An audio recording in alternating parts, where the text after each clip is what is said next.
Mesdames, Messieurs, bonjour et bienvenue à l'édition africaine du journal.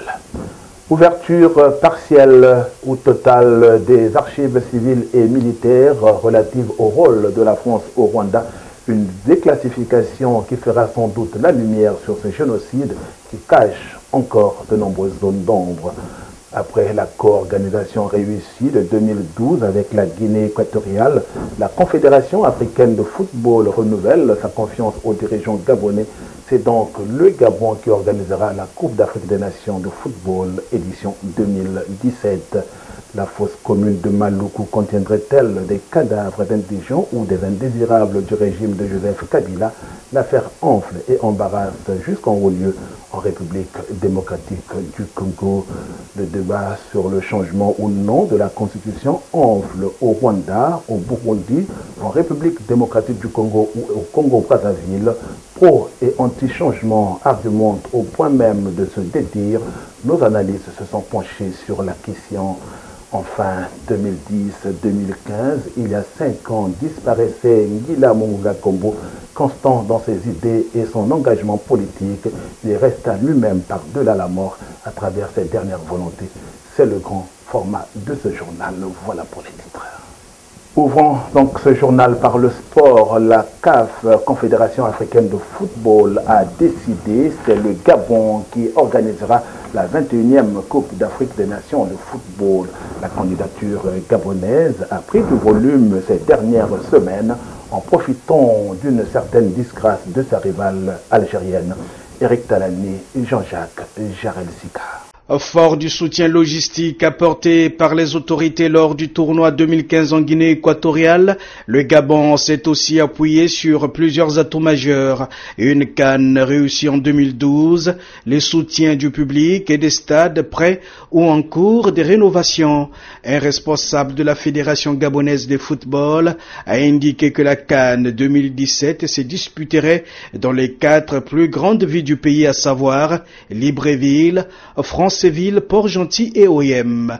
La CAF fait un choix fort en excluant l'Algérie d'une compétition destinée à l'origine à la Libye. Elle le fait au risque de fâcher les pays d'Afrique du Nord qui voyaient d'un bon œil un de leurs représentants accueillir le tournoi. Les violences récurrentes étaient le point noir du dossier algérien qui a connu un nouvel épisode avec la blessure du gardien international Azzedine Douka, atteint à la tête par un projectile mardi 7 avril. Cet incident a certainement pesé dans la balance, surtout après la mort d'Albert Ebossé, lui aussi pensionnaire de la jeunesse sportive de Kabylie en août dernier. La France a signé mardi la décision de déclassification des archives de l'Élysée relative au génocide commis au Rwanda en 1994 et portant sur la période de 1990 à 1994, a-t-on appris dans l'entourage de François Hollande. Eric Talani, Joseph Podolo. Les documents déclassifiés relèvent d'archives émanant des conseils diplomatiques et militaires du président François Mitterrand et également de comptes rendus de conseils restreints de défense de l'époque, a-t-on précisé. Dès 1998, la mission d'information sur le Rwanda, dirigée par Paul Kiles, avait obtenu l'accès à plus de 3500 documents classés confidentiels défense. Depuis, de nombreuses requêtes en déclassification ont été émises par des juges d'instruction du tribunal aux armées de Paris. Ces requêtes entraient dans le cadre d'informations judiciaires pour complicité de crimes contre l'humanité et complicité de génocide visant le rôle de l'armée française lors de l'opération turquoise. Cette décision de déclassification survient le jour du 21e anniversaire de ce génocide qui a fait quelques 800 000 morts, Hutus et Tutsis confondus. Se perdant dans des diatribes dont il a désormais le secret, le président rwandais Paul Kagame a une fois de plus mis à l'index la Belgique et la France, leur imputant même un rôle direct dans la préparation politique du génocide et la participation de la France à son exécution même. Le gouvernement français a annulé sa venue aux commémorations. Restons sur ce même chapitre, ce ne sont pas des morts du génocide, mais ça y ressemble. Fosse commune ou charnier, c'est dans un cimetière désaffecté de la périphérie de Kinshasa que la macabre découverte a été faite par les populations environnantes. L'odeur qui s'y dégage incommode jusqu'au sommet de l'État. Regard sur les cadavres embarrassants et dans l'inhumation et en déphasage avec les rites mortuaires des Congolais, fut-il des indigents. Joseph Pololo, Eric Talani. Une semaine après la mise à jour d'une fosse commune contenant quelques 425 corps non identifiés, les autorités congolaises qui ont dit avoir procédé à l'enterrement d'indigents et de personnes en rupture familiale ou des morts-nés peinent à convaincre les observateurs et la communauté internationale. Selon certaines ONG, il s'agirait des victimes des événements des 19, 20 et 21 janvier tués par les forces de l'ordre au plus fort de la contestation de la loi électorale qui aurait justifié un glissement calendaire des élections présidentielles de 2016. Et l'opposition politique n'est pas en reste dans ce dossier. Elle a été parmi les premières à exiger les éclaircissements et une interpellation du ministre de l'Intérieur. En entendant la question de l'identité des corps de cette fosse commune est au cœur d'un nouveau bras de fer entre le gouvernement et les ONG de droits de l'homme qui exigent une exhumation des corps et une enquête indépendante. La Belgique qui s'est rangée du côté des ONG n'en demande pas moins. Elle aurait mise sur la table 1,5 million d'euros pour financer une enquête indépendante. Voilà une affaire qui tombe assez mal à propos pour Joseph Kabila et assombrit un peu plus son horizon politique. Elle rappelle à s'y méprendre l'affaire du massacre des étudiants de Lubumbashi contre Mobutu dans les années 90. Tout autre chose à présent, maintien ou changement de constitution, la question alimente les débats politiques dans de nombreux pays au cœur du continent africain, au moment où de nombreux chefs d'État justement arrivent en fin de mandat. Au Rwanda, une éventuelle révision de la Constitution, oui, une révision de la Constitution autoriserait le chef de l'État à briguer un nouveau mandat, ce que la loi fondamentale en État lui interdit. C'est également le cas au Burundi, après le rejet par l'Assemblée nationale du projet de révision de la Constitution qui aurait permis à Pierre Nkurunziza de faire sauter le verrou constitutionnel de 2 mandats. Le président burundais s'en est référé à la Cour constitutionnelle, presque entièrement acquise à sa cause. Pour le parti de l'opposition, l'Union pour le progrès national, UPRONA, ce recours à la constitutionnelle est une nouvelle tentative de passage en force de la part du président. Selon l'article 96 de la Constitution de mars 2005, basé sur les accords d'Arusha ayant permis de mettre fin à la guerre civile burundaise, le président est élu au suffrage universel direct pour un mandat de 5 ans renouvelable une fois. Partout où ce débat se déroule, il achoppe autour de la limitation des mandats en République démocratique du Congo, outre les dispositions constitutionnelles qui écartent Joseph Kabila de la course à la présidentielle. Les différents acteurs politiques restent divisés sur le calendrier ainsi que la maîtrise du fichier électoral. D'un Congo à un autre, et si les 2 Congos étaient des frères siamois séparés par la nature au moyen d'un fleuve qui charrie dans leurs veines le sucre de leur ADN commun, fait outre les repères culturels et historiques de soubresauts politiques quasi fusionnels car marqués dans les gènes communs. Au Congo-Brazzaville, les choses ne se passent pas si différemment qu'en République démocratique du Congo. La limitation de mandat, l'âge des candidats et la maîtrise du fichier électoral sont les enjeux de la discorde. L'analyse est signée Jean-Jacques Jaralesika dans une compilation d'images de Eric Talani. Moi, Denis Sassou Nguesso, président de la République, je jure solennellement de respecter et de défendre la Constitution et la forme républicaine de l'État. Août 2002, Denis Sassou Nguesso prête serment sur la Constitution. Ce texte sur lequel il s'engage a été porté à bout de bras par les partis dits de la majorité avec le Parti congolais du travail PCT en tête. Cette constitution de type présidentiel est jugée novatrice par ceux qui la défendent, même si elle concentre l'essentiel des pouvoirs sur le président de la République.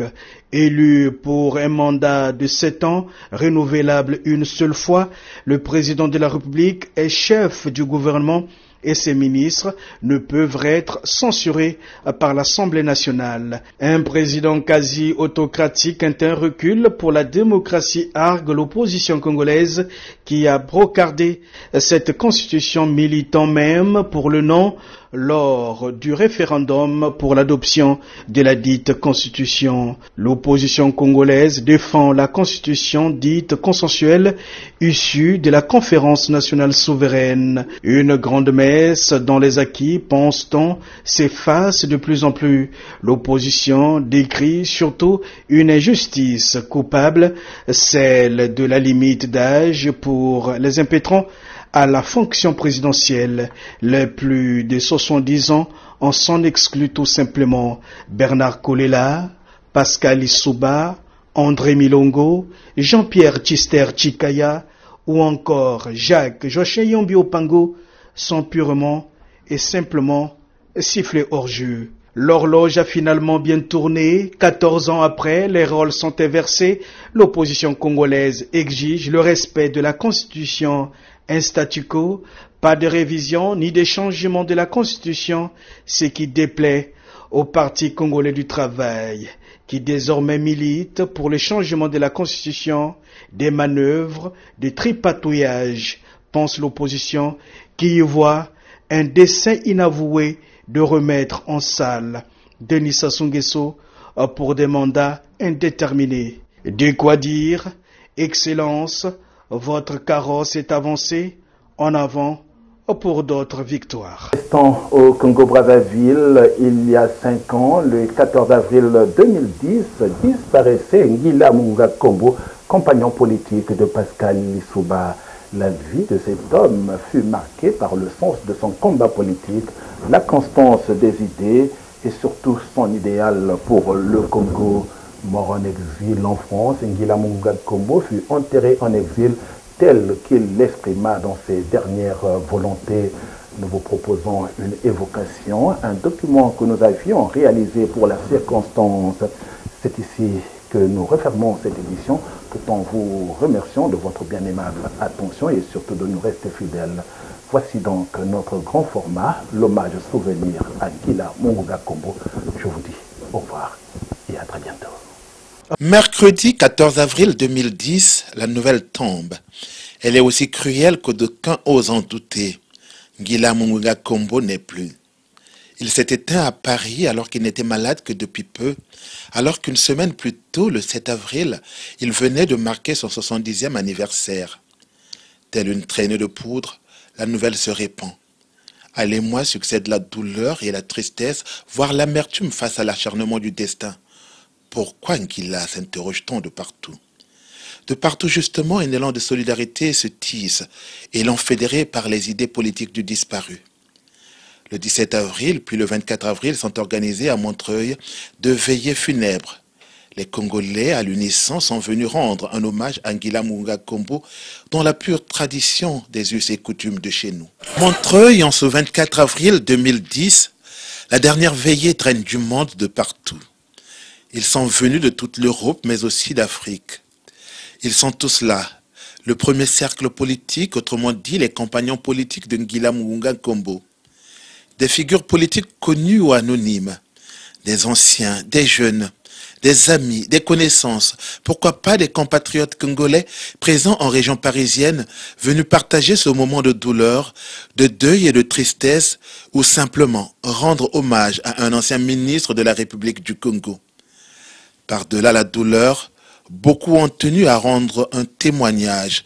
Et soudain, cette salle de culte devient le lieu de l'hommage à un homme culte dont les idées s'illuminent de par leur justesse, que tous n'osent contester. Ngila, mon ami, mon frère.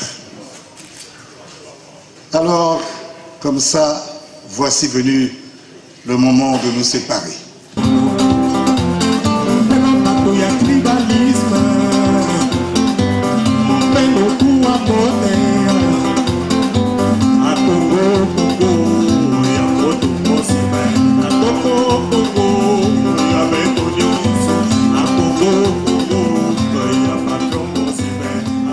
connu Ngila depuis 1967.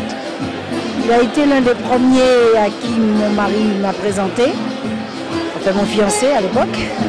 Et j'ai gardé de lui un sentiment très profond parce que nous étions très proches.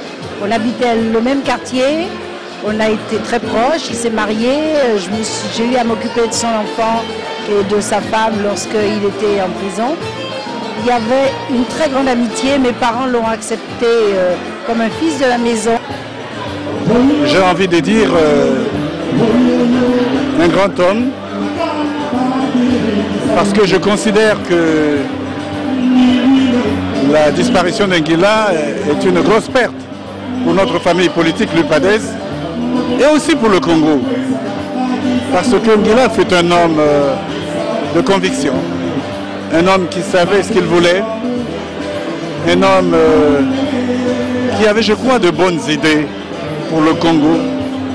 Et nous avons eu l'occasion d'en discuter des années durant autour de Pascal Lissouba. Que jusqu'au bout, Ngila est resté le même.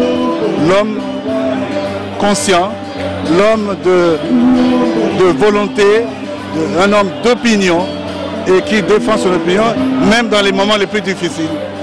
Il est resté Ngila, égal à lui-même. C'est un homme Ngila, avec un cœur, avec un sens du partage, avec une grande générosité. Et moi, je suis de ceux qui ont tiré profit de cette autre dimension de Ngila, c'est-à-dire simplement l'homme humain.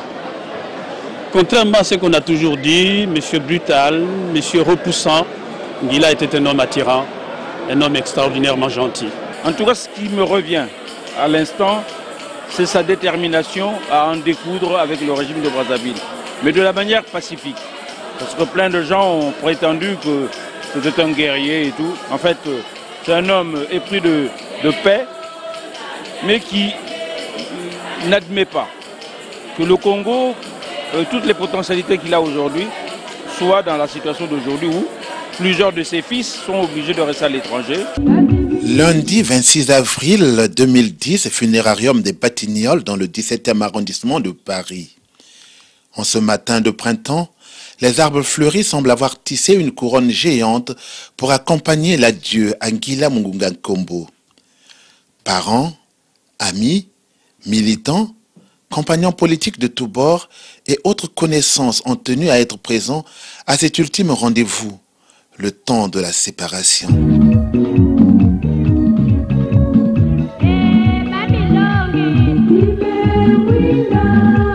Soudain, l'immensité de la perte se fait de plus en plus palpable face à cette bière contenant le corps sans vie de Ngila Mungunga Kombo, sur qui, au dire du poète, la nuit est descendue sur les paupières closes à jamais.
La réconciliation, mais la récupération des gens par la débauche, ce n'est pas ça, c'est pas une politique. On ne peut pas vouloir faire la politique en voulant absolument que tout le monde se taise et elle s'aligne. Ça n'a pas de valeur. C'est humainement inadmissible, c'est politiquement totalement irréaliste, c'est historiquement abominable.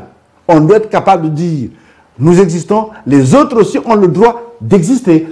Un pays qui se construit sans une force d'opposition, qui peut permettre, avec des idées nouvelles, peut-être même de corriger la trajectoire du pouvoir lui-même, ne peut pas se construire selon les règles universellement partagées qui sont celles à la fois de démocratie, d'équité, de justice.